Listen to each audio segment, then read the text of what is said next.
এখন আমি airport metro station সম্পর্কে বলবো। আপনি জানেন অথবা না জানেন, নতুন যে শুরু হয়েছে এখন এয়ারপোর্ট মেট্রো স্টেশন, সেটা নেতাজি সুভাষচন্দ্র বোস ইন্টারন্যাশনাল এয়ারপোর্ট, যেটা দমদমের সংলগ্ন। এখানে আপনি যদি আসতে চান, আপনি দমদম থেকেও আসতে পারেন, আপনি হাওড়া থেকেও আসতে পারেন, আপনি সেক্টর 5 থেকেও আসতে পারেন, আপনি যেখানে ইচ্ছা, কলকাতা, দমদম, হাওড়া, দক্ষিণেশ্বর, আপনি যেখান থেকে খুশি আপনি চলে আসতে পারেন এই নেতাজি সুভাষচন্দ্র বোস ইন্টারন্যাশনাল এয়ারপোর্ট। আর নেতাজিকে তাছাড়া কে না জানে, কে না চেনে।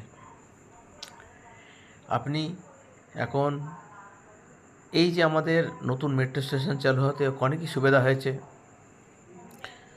যেমন ধরেন, আপনি কোনো হাওয়াই যাত্রা করবেন, আপনি জ্যামে ফেঁসে যেতে পারেন, কিন্তু মেট্রোতে আসতে হলে আপনার কোনো মাথায় দুশ্চিন্তা থাকবে না যে আপনি মাঝে কোথাও আটকে যাবেন না তো ট্রাফিকে।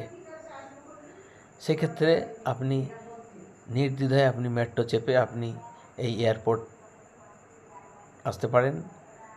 আপনি সে হাওড়া স্টেশন থেকেও মেট্রো চাপতে পারেন, আপনি কলকাতা থেকেও চাপতে পারেন, আপনি দক্ষিণেশ্বর থেকেও চাপতে পারেন, আপনি যে কোনো রুট থেকে আপনি চলে আসবেন এই এয়ারপোর্ট, মানে নেতাজি সুভাষচন্দ্র বোস ইন্টারন্যাশনাল এয়ারপোর্টে।